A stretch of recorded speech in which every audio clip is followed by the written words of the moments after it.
thing dumber than you saying yes to this roast was when you said, hey babe, you should try jujitsu. I think that's gotta suck. There is funny. And then there is Nikki Glaser destroying your entire bloodline funny. Today we're looking at the woman who turned celebrity roast into a combat sport. From roasting Taylor Swift so savagely she had to issue an apology. Good. She's too skinny. It bothers me. To dropping Epstein truth bombs on Hollywood legends. I cannot believe the amount of star power we have in this room tonight. It's insane. There's so many A-listers.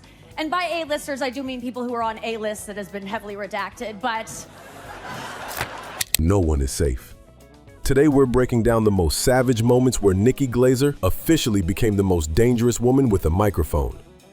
Let's start with the night she met the most talented, decorated celebrity of Hollywood, Leonardo DiCaprio. Of course she had to say something about the infamous Leo's Law. You've worked with every great director. You've won 3 Golden Globes, an Oscar, and the most impressive thing is that you were able to accomplish all of that before your girlfriend turned 30. I mean, it's just insane. Now, most comedians make the same joke about Leo's preferred dating pics, but when Nikki hosted the 2026 Golden Globes, she decided to go deeper, and the girl's observation skills are gold. She dropped a creepy fact about him you never noticed. I'm sorry I made that joke. It's cheap. You know what? I tried not to, but like, we don't know anything else about you, man. Like, there's nothing else. Like, open up. I'm serious. I searched. The most in-depth interview you've ever given was in Teen Beat magazine in 1991. Is your favorite food still pasta, and more pasta? Oh, Leo, you're laughing, but we know you are deleting your Teen Beat archives tonight because Nikki has no issues digging deep. Speaking of that, let's talk about the time the comedian dug her own grave. It made her get noticed by Taylor Swift for all the wrong reasons. Good. She's too skinny. It bothers me. All of her model friends, you have to have a thigh gap to hang out with her. They screen all her friends, and it's just like, come on, enough with the model friends. This landed her in the infamous Miss Americana documentary where Taylor actually featured her voice saying that. Being a ride-or-die Swiftie, Nikki was horrified, leading to an emotional and viral public apology. You know, I'm a Swiftie, and I offended the Swiftie Nation by offending someone who means so much to me, Taylor Swift. Like, I truly, it feels ridiculous, and I hope I don't get canceled eventually. Right. But if I do, I could use the break. I really could. If I get canceled, I'll be like, oh, peace, I'll see ya. Mickey, I got. But that doesn't mean she still resists poking fun at her being Area 51 or maybe Fort Knox. Entry prohibited, and nobody will disagree. Tricky It's like thing. Hamas. You can't piss her off. It's so true. It is. Swifties. You can't draw her either. And of course, she had to weigh in on the NFL's new royal couple. I gotta say F-boy, but I think that can be reformed and is about to be reformed, but... At this rate, the woman is playing a dangerous game. She's one joke away from a 10-minute diss track called The Girl in the Front Row. But that's the ballsy part about her. She doesn't mind making celebrities uncomfortable, like when she pinpointed George Clooney in a crowd. Of course, George Clooney is nominated for the movie J. Kelly tonight. Yes. Where he plays George Clooney. You were so good. Right? George, you're amazing. I'm such a fan. I shouldn't be allowed to talk to you right now. Most people treat George Clooney like Hollywood royalty. Nikki treats him like he's her tech support. At the 2026 Globes, at the public stage in a room full of A-listers, this was the most important thing she had to ask of. Now, I've always wanted to ask you this question, and I know this is unprofessional, but I might not get a chance to do it again, so here goes. My Nespresso has been coming out kind of watery, and I'm wondering, is it like a pod issue, or you think it might be the filter? Could you troubleshoot it for me later? Thank you so much. Grazie, signore. From the looks of it, George was annoyed as f***. He tried putting on his best acting performance, but the "I am too famous for this" face was screaming. Guess those acting chops are reserved for selling pods, not taking a joke. Jean? Coffee?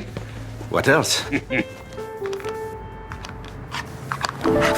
Now, finally moving on to the set that totally changed Nikki Glaser's entire career trajectory. Conan O'Brien actually calls it her greatest roast of all time. Thing where a fire is so hot that then the air around it catches fire and there's no stopping it. Conan is hyperventilating over her set at the Tom Brady Roast, and aren't we all? This was the day when Tom felt naked because both his professional and love life was for Nikki's to be burned, and boy did she dance around that burning steak. You're the best to ever play for too long. I mean, you retired, then you came back, and then you retired again. I mean, I get it. It's hard to walk away from something that's not your pregnant girlfriend. It's tough. To be fair, he didn't know she was pregnant. He just thought she was getting fat. Fuck. 5-time Super Bowl MVP, most career wins, most career touchdowns. You have 7 rings. Well, 8 now that Giselle gave hers back, but sorry, Tom. This was just her warming up. Her next right hook left Tom Brady reeling for days. Apparently, even Giselle felt it was too far. You be the judge. When you said, hey babe, you should try jujitsu. I think that's gotta suck. How much would it suck for Tom? Oh my God, just knowing your ex-wife's new boyfriend can beat your ass while eating hers. That's gotta be terrible. Nikki later revealed she still had mercy on him. If this was her being merciful, we'd hate to see her actually trying to hurt his feelings. But at the Howard Stern podcast, she admitted she actually held back on jokes about his kids, which is the only reason Tom is still standing. He left off the table, so I couldn't say, Tom, hopefully we make out at the after party. You can pretend I'm your son. Like the reference to him. But there's one person who can take a sucker punch from her and still cackle. It's our boy, Kevin Hart. He can clearly appreciate a good roast, even if it gets personal, like a little towards his heightened project choices. You really gotta hand it to Kevin Hart, because he can't reach. No, Kevin, I love you. No one works harder than this man. Do you know that every morning Kevin wakes up at 4 a.m. to make a shitty movie? No, I love your movies, or as I call them, short films. But the real heat came when she targeted his bromance with Dwayne "The Rock" Johnson. Most people think they're best friends, but Nikki's showing how their dynamic really is. Sorry, Kevin, I don't mean to belittle you, but you be little, man. Like, you're a tiny guy. Kevin is 5'2", 150 pounds, 155 after The Rock finishes, but you're as and just that wrong. How do you get?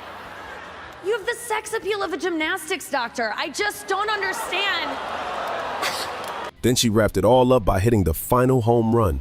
A historical comparison that was so dark, so bold, and so perfectly timed that it literally made the entire room forget how to breathe for 5 seconds.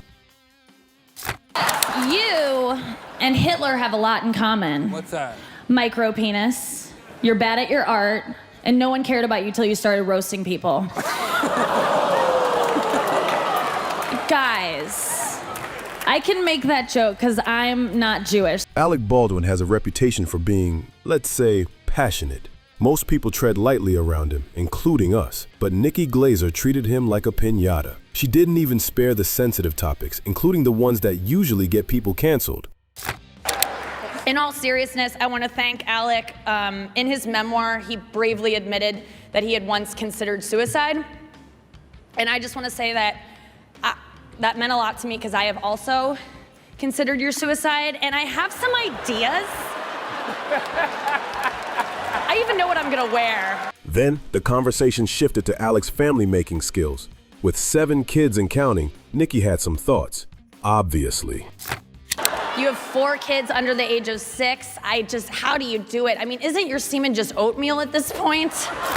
And speaking of old men, somehow this turned into a direct hit at the legendary Robert De Niro.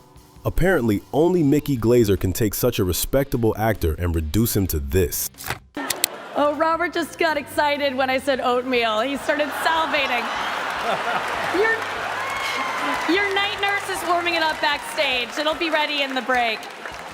The way she treated him had the entire world wincing. They couldn't believe the disrespect. But since Robert agreed to come to the show, he wanted to hear exactly this. If you love De Niro, don't say we didn't warn you. Robert De Niro is here. Looking like Alf. I can't even believe I get to share this stage with you tonight, Robert De Niro. And by this stage, I mean the final one of your life. It's... Finally, we have to talk about the nuclear bomb of the 2025 Golden Globes. Nikki started by praising Zendaya for her incredible work, if you can call it that. Zendaya is here. Zendaya, you were incredible in Dune. Oh my God, I woke up for all of your scenes. You were so... What a sweet compliment, right? Even worse, within 10 seconds, she somehow managed to connect the most beloved girl in Hollywood to the federal investigation of Diddy. Bet you've never heard Zendaya and Diddy in the same sentence before this. You were incredible in Dune. And Challengers, girl, oh my God, it was so good. I mean, that movie was more sexually charged than Diddy's credit card. I mean, seriously. Oh, no, I know, I'm sorry. I'm upset too. The after party's not gonna be as good this year, but we have to move on. Zendaya's co-star also got tangled into Nikki's attacks at the 2025 Golden Globes. Who hasn't noticed Timothée Chalamet as the next Hollywood star destined for glory? It looks like Nikki has been noticing him a little too closely. Really, and I love you. And can I just say, you have the most gorgeous eyelashes on your upper lip. I think this is just such a good look. Next year, she went back for seconds and whiffed him out of the crowd. Even if that was just to applaud his sacrifices for a role. What a dedicated performance you gave. It was incredible. This is interesting. Not a lot of people know this, but Timothée Chalamet is the first actor in history to have to put on muscle for a movie about ping pong. This is true. He gained over 60 ounces. It's insane. A Chalamet, a protein whey. You never know what she is going to say next. Just like how she turned towards little Timmy Tim's future in-laws and the most forgotten member of the clan, his future father. Wait, no, mother-in-law? Nobody knows. Yep, we're talking about Caitlyn Jenner, who got trapped by Nikki at this Comedy Central roast night. Caitlyn Jenner, I just want to thank you for all you've done for the trans movement and the size 16 stiletto industry. You were such an incredible athlete. People forget just how fast you once ran from your first family to go be on a reality show. Glaser also made sure to mention exactly who Caitlyn's been following these days, because let's be honest, that's the real joke. You're a Republican. I don't know why. You've already gained control over a woman's body. What does that party have to do to lose your support? Be your son? Caitlyn, I know you've only publicly identified as a woman for a few years, but I just want you to know that I know that deep down you have always been a and I spell it with a K though for you, my heart. At this point, all we've got left to say is, all hail Queen Nikki, the official queen of the roast. She's the only person who can ruin a celebrity's night and make them thank her for it. Let us know in the comments, which was her best shot out of these? And if you want to see more celebrities getting their souls snatched, hit that subscribe button. Thanks again for watching, and peace out. Till next time.